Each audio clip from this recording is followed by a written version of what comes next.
I'm Felicia Shakiba, and this is CPO Playbook, where we solve a business challenge in every episode.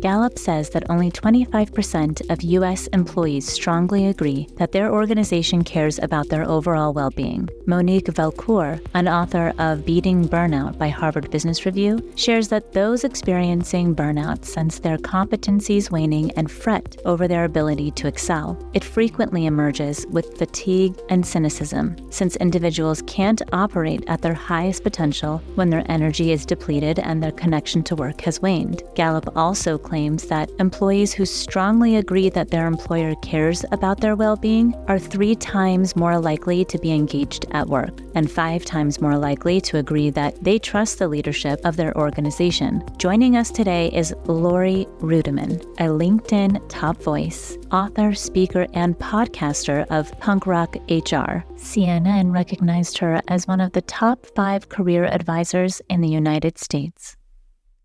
Laurie, you've emphasized the importance of self-leadership and personal well-being in the workplace. Can you share a specific example from your own life where prioritizing these principles led to a positive transformation in your work experience? Sure. Well, years ago, I used to work at a very small pharmaceutical company by the name of Pfizer. Nobody's ever heard of that, right? Not in the news. And I was doing very hard work. And I was heads down for a very long period of time. And I was young, but married, and found myself really letting my own well-being go. And I was unhappy, was tired, I was sick all the time, and I was sore. And when you're 29 years old, you're not supposed to sneeze and throw your back out. And that was happening to me. I really had to take a deep dive and understand what was going on with me. And I noticed that the less I paid attention to my own individual well-being, the more my work suffered, the relationships suffered, and also just my general overview. None of my friends liked me. Nobody enjoyed always hearing about me complaining about my job. And I had a moment at an airport many, many years ago that I write about in my book, Betting on You, where I just decided enough was enough. I don't know if you've ever been on a business trip and the only food you can manage to eat for dinner is like an airport snack. And that night, I was eating Starburst and drinking Pepsi at like 8 o'clock at night on a layover. And I'm like, why not me? Why can't I eat better? Why can't I find balance? Executives do it. Entrepreneurs sometimes do it. And why not me? And I made a pact with myself that night to turn things around. And it was slow. It required a lot of steps, including therapy. But in the end, it paid off. And about 1.5 years later, that's when I decided to go out in the world and bet on myself as a writer and a speaker in the world of human resources. So yeah, I think it paid dividends, but there are a lot of steps along the way. And no, I didn't just up and quit my job, which I think a lot of people want to do. And in your latest work, you explore the intersection of work and alcohol, challenging traditional team building practices. So could you elaborate on how these practices may affect diversity, equity, and inclusion within organizations and why it might be important to address today? I started my professional career journey in human resources as an intern.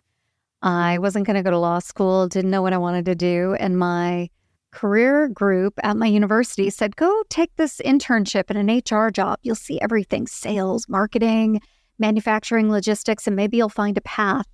And I did. I found a path in human resources for good or for bad, but that was 1995. So think about it. Bill Clinton was president and the show Friends was on, not even at reruns. It was on in real time. And back then, the way people kind of came together was through alcohol, through happy hours, through bonding. We'd get beer at the dock at the manufacturing facility. And that's nearly 30 years ago. And the way people get together today is through happy hours and team building with a lot of alcohol. And sure, there might be the opportunity for you to drink a Diet Coke, but there are a lot of reasons why that old playbook is broken. For many people, they just don't enjoy alcohol. For others, they can't afford to go to happy hour every night with their colleagues. And this idea that we need to come together with alcohol to be visible, to be seen, to be considered for promotional opportunities is exclusive and old. In the journey of exploring all of this, I have found that there are other really good ideas to bring people together, including during business hours when we're getting paid in innovation sprints and really awesome and amazing ways to collaborate so that we don't have to take time out of our schedules to be seen and be promoted in the world of work. So yeah, I'm just done with that old way of thinking.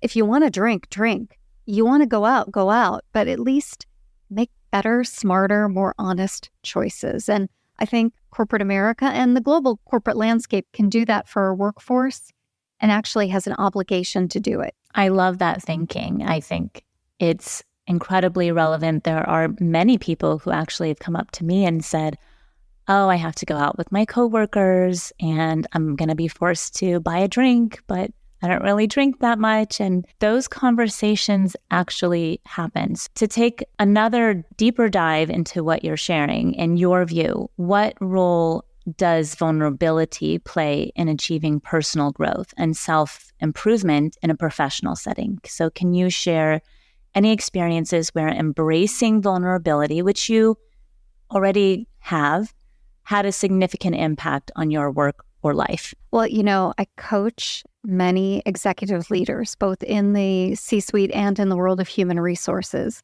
And it's interesting to me because we talk about how culture starts at the top, right? And creating psychological safety and spaces where we can be vulnerable and express empathy and compassion. And the amount of leaders who are in positions of power who say to me, I can't do that for myself, boggles the mind. And so for me, in my work with these executive leaders, it's really about diving deeper and asking, why can't you do that? Maybe it's board pressures, maybe it's activists at the shareholder level. There are a lot of reasons why they don't feel they can be vulnerable. But until we start at the top, it's absolutely ridiculous to expect that we can create these cultures where people can show up, be seen for who they are, and contribute in the best way possible. That being said, I'm a big believer in microcultures, things that happen at the local level. So this is where inner leadership, self-leadership can really do one a lot of good. So even if your executive leadership team doesn't create a culture where you feel like you can show up, even if your CHRO and your chief product officer and your chief revenue officer are all about business and not about being human, you can be human with your peers. You can go first. In fact, there's a lot of reasons why you should go first, because a lot of times the groundswell for promotion, the groundswell for someone being elevated at the local level happens at that peer-to-peer level. So you don't have to come to work and be so vulnerable that people think you're weird, but you can start to share just even 10% more. And in the eyes of your colleagues, in the eyes of your peers, and even in the local vendor community that you operate in, that can be enough to start to propel your career journey forward. So don't go whole hog, don't go 100%, just try 10% and see how that feels and get some feedback along the way. That's what I recommend. What does that 10% look like? Because I feel like there's a gray area. What does that actually look like? What do you mean by 10%? It could mean absolutely canceling a meeting if you're in a position to do that because you're not feeling it and talking about it. It could mean simply ending a meeting early. Or it could mean when someone is late for a meeting, taking them offline, just appear and say, you were late for a meeting and I showed up on time. It was really difficult. I just wanted to give you the feedback that when you show up late, you hold everybody back. And I want to understand why you made that choice. It could mean a lot of different things, but being brave and being bold is the key differentiator at any level on your career path. So if you don't do it and you wait for other people to do it, it may never happen. And I'm here to tell you that the story you're telling yourself about you can't do it, you can't just do 10%, is a false story. And if you get fired, if you get dinged, if you get held back, well, that's a good indication that you shouldn't be there in the first place and it's time to move on. So I'm trying to help people move from self-imposed victimhood to a place of greater freedom. And I think so many of us have more privilege than we recognize, than we admit. And it's time to bet on ourselves and take a risk. 10% is not a lot to ask for. And the thing that you'll gain with making that 10% move is greater than you can ever anticipate. I know this for a fact. I've been coaching people now and working with people for almost 30 years. And these self-imposed limitations, well, it's time for them to go. You've mentioned before that you no longer focus on HR, but on the practitioner. What does that mean exactly? I don't have any illusion that one woman, no matter how big or mediocre, in my case, her platform is, can fix work. I think we fix work by fixing ourselves first. And so if I can be helpful to an HR leader individually or an HR practitioner, that's where I'm going to go. I feel like for so long, HR has forgotten that they're employees too, that their employee experience matters, that they're not floating between executive leadership teams and the workforce. They are the workforce. So if I can get down to a very practical level with an HR director, an HR VP, even an HR business partner, it's my goal to do that. You know, we often wonder why the workforce is so angry, and yet we complain about our own jobs, right? Well, start there. Try one thing a quarter that's bugging you. Like, try attacking that. And if you could fix that for yourself, it has a positive downstream impact for the rest of the organizations. In my work, when HR leaders and HR practitioners complain about things like childcare, well, let's look at childcare. Let's look at benefit your company does or doesn't offer and see if we can improve that even incrementally. Because if we fix it for you, we're going to fix it for hundreds of people. The concept of work-life balance has evolved in recent years, as you're sharing with us now. How do you define and approach this balance? How do you suggest organizations approach creating a culture where employees feel like leaders care about their well-being, especially when many organizational cultures tend to reward the after-hour worker? Such a good question. For years, I took on this paternalistic tone where I thought employers should absolutely meet the needs of the workforce in, I think, soft and amorphous ways. And we saw that really hit its high note during COVID, where it was like, we want you to feel good. Let's talk about our feelings. Let's create these spaces where everybody can come together. As we come out of the pandemic, I've almost done a 180. I think if we give our workforce the space and opportunity to do great work, if we put in front of them meaningful tasks and amazing challenges, and we actually give them the space to do that, we do give them work-life balance. Because what we're saying to them is, nothing else matters except this really important work that we need you to do. Nothing else matters except you doing your best, you being excellent, and everything else we're willing to have a conversation about. Do we need greater automation? Do we need better clarity on the working hours that you have? Do we need to reconfigure and rethink our team structure for you to do this amazing work? I think if we focus on doing that excellent work, the balance can follow. But it's this ongoing conversation. But this idea that I'm going to make you feel good about your childhood and about what's happening in the world is so paternalistic. It's so condescending. And I'm ready to ditch some of that language for the language of tackling meaningful problems in this world. In your book, you talk about integrity as a fundamental element of self-leadership. Could you share your perspective on how individuals can maintain their integrity in environments that might not always align with their own values? Well, integrity is really the core of everything, not just your professional life, but your personal life. You have to know who you are and what you stand for, and also what you won't stand for. What are the non-negotiables? And I think sometimes we do these exercises, maybe when we meet with the EAP or we come together as a team, but we don't mean it. We don't explore it regularly. So understanding who you are, what you stand for, and what you won't stand for is a monthly, is a weekly, is a daily activity, and something that I do all the time. When people ask me to do things, I'm like, where do I stand? What do I believe in, right? But it's a practice. Kind of like any good thing in life is a practice, like exercise is a good practice. Eating according to the way your body needs to be fueled is a practice. Nobody can do this for you. Nobody can make time on your calendar for this for you except you.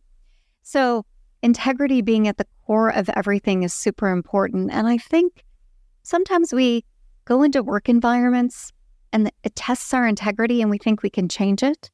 And there's a lot of good research out there from Bob Sutton, from Amy Edmondson, from all the leaders, all the great thinkers. My friend Minda Harts does amazing work on this, that the environment is more likely to change you negatively than you are to change the environment. The most important thing you can do when you feel like your integrity has been challenged is to get the heck out. You don't have to leave today. You don't have to leave tomorrow, but have a plan of action so that you don't continually face these, I think, attacks on your body, your mind, your spirit, your soul, and you've got a way out. And it could be through focusing on continuous learning. It could be by working on yourself through your health insurance and your personal welfare benefits that you get through an organization so that you're eventually in a good place to leave. But take advantage of all the benefits that are afforded to you in that job that's crushing your soul, that's challenging your integrity, so that when you're ready to move, you're moving towards something and not away from something. You mentioned before that you're more selective about the leaders you work with. What qualities or characteristics do you look for in leaders who are genuinely committed to improving the well-being of their employees? I look for vision. And one of the really important things that I do in my intake and my onboarding process as a coach and just as a person who wants to have good friends, right? I want to align myself with people who have a vision for what the future of work looks like. I'm not expecting them to fix things. I expect them to be realistic. We all have to collude with capitalism in our own way, no matter where we are on the planet. But I want someone who knows what the promised land looks like, what it looks like to work with a great team for them, what it looks like to build great teams, and to articulate it in a way that's persuasive and not just puppeting some language out there from great leaders. I want someone who can take me through a vision of their day, a day that looks rewarding and a day where they make a contribution. Those are the people I work with. So when I put out a call like, I'm accepting a couple new people in a cohort, I'm in an active conversation with these people. And also, I do something that's a little bit different than other coaches. I have a rider in my clause that says, if at any point I feel like you need therapy or you need an intervention, we're going to stop our work together and we're not going to start again until you see a therapist. I have people sign that all the time and I live that value. And then they fight me like, well, we only have 2 sessions left. Can't we do those 2 sessions? No way, not until we move forward with a real plan for getting you what you need. And it's not me. It's a different process, but I think it's a good one. I have good feedback on it. Well, I would imagine that someone who needs that personal therapy, it would be very challenging to get your work done as a professional if they didn't go through that first. It's such a waste of time. Right. To figure out who you are and what you stand for at work and where your career is headed if you're having panic attacks before going into work, which is very common. The amount of men and women who feel a sense of dread at the executive level, who feel a sense of dread and a sense of panic regularly, it's offensive to me that people put themselves through that. The other thing, on a very practical level, executives more and more feel like regular workers. They can't disconnect from technology. They feel like they're always on. I was recently at the HR technology conference and heard a statistic that 77% of executives feel like they're always on. They never get a break. And if that's how a leader feels, imagine how someone feels on the customer service line or on the packaging line, right? Or even just working in procurement. If your leaders are stressed and overwhelmed, it's a terrible cascading effect down to the regular workforce. Tackling that is more than just coaching. It's really about rethinking your life in total. And I can't do that. I don't have a PhD in psychotherapy, but I know people who do.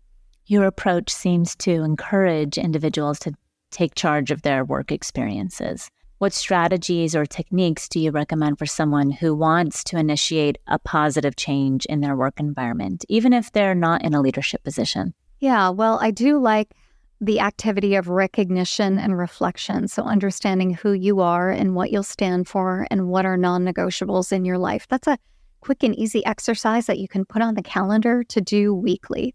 So how do you think critically? How do you have good cognitive abilities if you're not sleeping and you're not fueling your body right? The amount of women I know who are on a diet of Diet Coke until about 2 in the afternoon is just unfathomable. Like, I don't know. They wake up, they may have a cup of coffee, but they're on Diet Coke. They miss breakfast, they miss lunch. If they eat anything at all, if they work from home, they're eating off their toddlers' plates or their children's leftovers, right? How can you make a good decision when calorically you're not fueling your brain? Just to get through the day, science says at the very minimum, just to function and keep our organs moving, we need 2,000 calories. I don't know many women who are getting 2,000 calories, good calories a day, or they're stacking their calories until late at night when the work is done and they're making big meals for their family members. And it's like a calorie bomb late in the evening and they wonder why they're not sleeping right. So really getting good nutrition is important. When I talk to people who absolutely say they're burned out, we don't pursue coaching until we understand their body batteries. Again, people over the age of 35, over the age of 40 who haven't had a physical in years, it's like, you can't work with me unless you get a physical. That's brass tacks. So you don't have to get coaching to get a physical. Go get a physical. This is what your health insurance pays for. Go ahead and do that. I mean, if you're listening to this podcast, you absolutely have that benefit. Go pursue it and understand where you are. Because if your body is not operating at an optimal level, your heart, your mind, and spirit are not going to operate at an optimal level. So go get that physical. Is there anything else that you feel would be good for our listeners to know or learn? I think every successful executive I know has a hobby. They do things outside of work. And actually, Harvard Business Review, Stanford, Cornell, they've all done immense studies. Michigan State, Michigan have done amazing studies on the impact of learning outside of your personal domain on your domain. So if you're learning, you're growing. If you're growing, you're thriving, and that's what life is all about. And if you're learning about things outside of your predominant domain, so if you work in human resources and you're learning about flower arranging, it's amazing how your body and your mind make new connections, and you bring that energy and that cognitive mapping to the work that you do on a daily basis. So whenever I work with someone, I absolutely insist like a maniac that they go get a hobby. Like you can't just do HR. You can't just do leadership alone. So I've worked with executives and I share this story all over the place. One in particular, I was very moved by. He was really in his job all the time and it was making him cranky and he wanted to leave and he wanted to become a consultant. I said, before you do that, let's pick a hobby and do that for 30 days and keep a learning journal. And so he said, well, you know what? I've wanted to work on perfecting my brisket. Okay, all right, I'm in this. Yeah, I was a vegetarian at the time, but I'm still in it. And so he went on this 30-day journey of really grilling out more, perfecting his brisket, doing the things he needed to do.